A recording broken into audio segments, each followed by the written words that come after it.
Hi and welcome to another video where I'm building experiments from this book, Charles Platt's Introduction to Electronics, Make Electronics, the third edition. So in the previous couple of videos, we've been looking at the relationship between a magnetic field and an electric current. And we used that first to build an electromagnet and secondly to generate power by moving a magnetic field through a coil. So now it's time to look at yet another application, which is something that a lot of us probably take for granted, which is these things, loudspeakers. So let's have a look at just how they rely on that relationship to work. So here I have a speaker that I have extracted from a dead smart speaker. And if you have a look at this, you can see that it has several components. So a large part of it is taken up with this stiff paper cone. And then in the center of that, there is a diaphragm, which is also made out of paper. And around the outside, we have this sort of rubber ring, which is holding everything in place.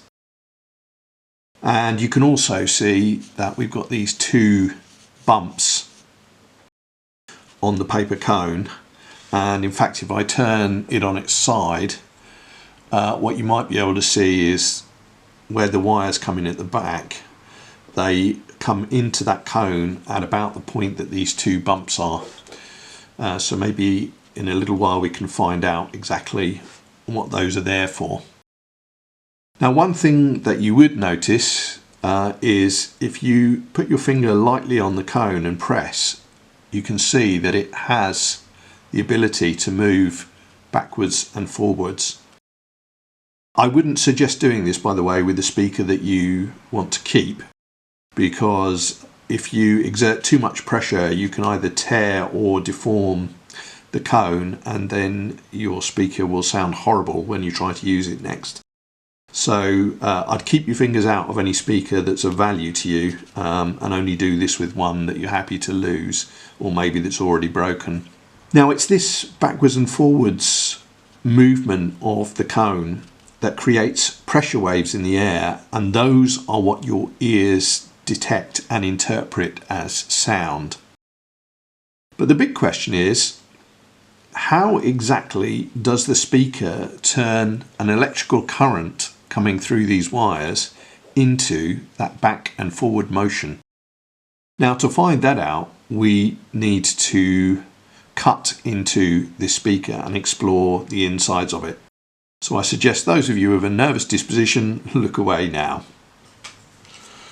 So what I'm going to do is just very carefully cut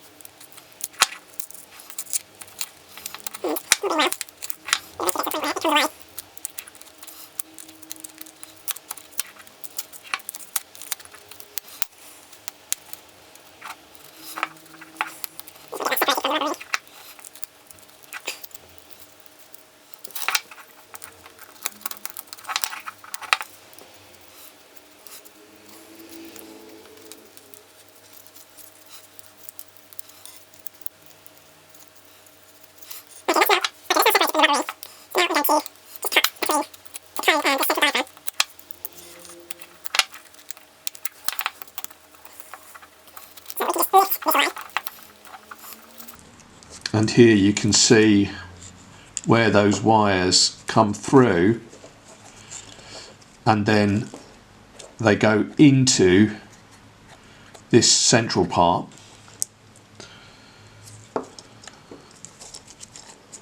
So just remember that that's what happened with those, because I'm just going to take this out of the way so it's out of the way. And you can see that there's also a sort of movable diaphragm that sat behind the cone there.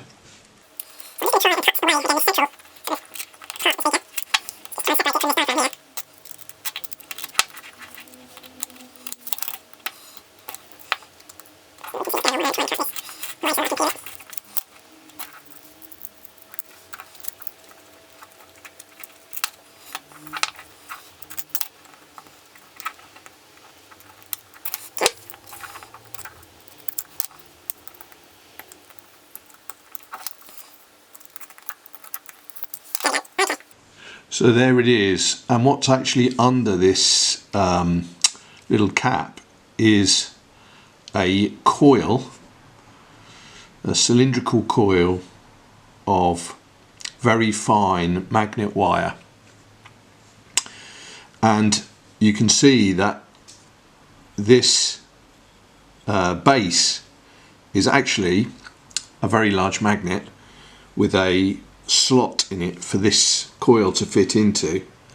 So it just pops in there like that, and the coil, when a current passes through it, when the current is passing one way, it will create a electromagnet that's polarized in one direction, and when the current passes the other way, it will create an electromagnet that's polarized in the other direction, and that will cause it to either be attracted to or repelled from the magnet in the base, and it's that that causes that up and down motion.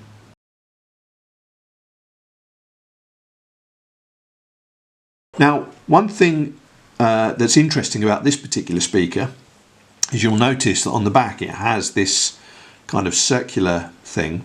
This is in fact another magnet, and this magnet is there. It doesn't affect the operation of the speaker, but what it does do is basically contain and direct the magnetic fields from the speaker so that they are less likely to interfere with surrounding electronics. And if you imagine that this was from a smart speaker, so that you've got lots of electronics both in the smart speaker itself, such as the radio for the Wi-Fi, that could be affected by a strong magnetic field, but also electronics that it's likely to be in close proximity. For example, if you sat your smart speaker close to a TV, you don't want the magnetic fields from the speakers causing interference with those other devices. So that's all that this magnet does, is just contain and direct those magnetic fields. So there you have it. I hope you found that interesting.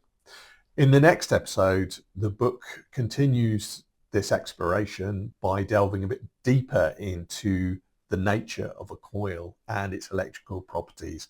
And to do that, we'll be returning to this coil that I built for one of the earlier experiments. So please do join me for that. See you then.